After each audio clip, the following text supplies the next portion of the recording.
Hi folks, Victor the Magician here to talk to you today about the malleability of time itself. Now, physicists already know that time can move forward at different rates, depending on the velocity and the gravitational forces acting upon the observer. Don't worry, you don't need to understand that to understand what you're about to see. You do, however, need to understand that time can also move backwards, and it can move in a loop, a whirlpool of time, which is what we're going to try to create today using our deck of playing cards. So let's give them a nice shuffle for you. Always like to make sure that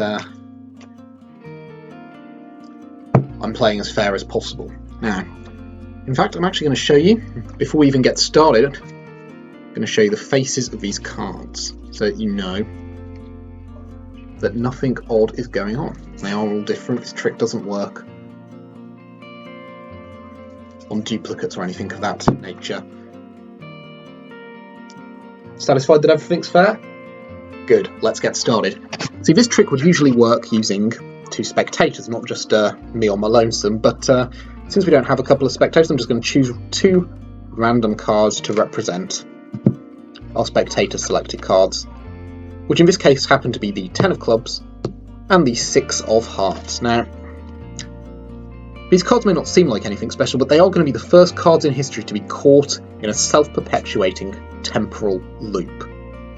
That sounds insane, doesn't it? Don't worry, I'll explain what I mean. I'll take the 6 of clubs and use it to turn over. I mean the 6 of hearts and use it to turn over the 10 of clubs. So if we place the 6 of hearts over there, that doesn't seem like much of a time loop. Those events happened in a perfectly rational order. But look what happens if we use the 10 of clubs and take the 10 of clubs and use it to turn over the next card down.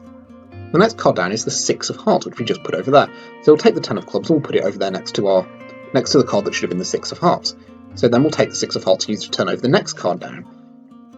That next card down is, of course, the 10 of clubs. 6 of hearts goes there. And we'll finally, once again, we'll use the 6 of hearts, the 10 of clubs to turn over the next card down. I think you know what it's going to be. It is, of course, going to be the 6 of hearts. And I can keep doing this forever. These cards will loop constantly forever. But that just begs the question what these 4 cards are. And I've got to admit, I did misdirect you slightly by talking about time travel. This isn't actually just a time travel effect. This is also a production of the 4 aces that just happens to use time travel. I've been Victor the Magician, and I'll see you next time for more magic.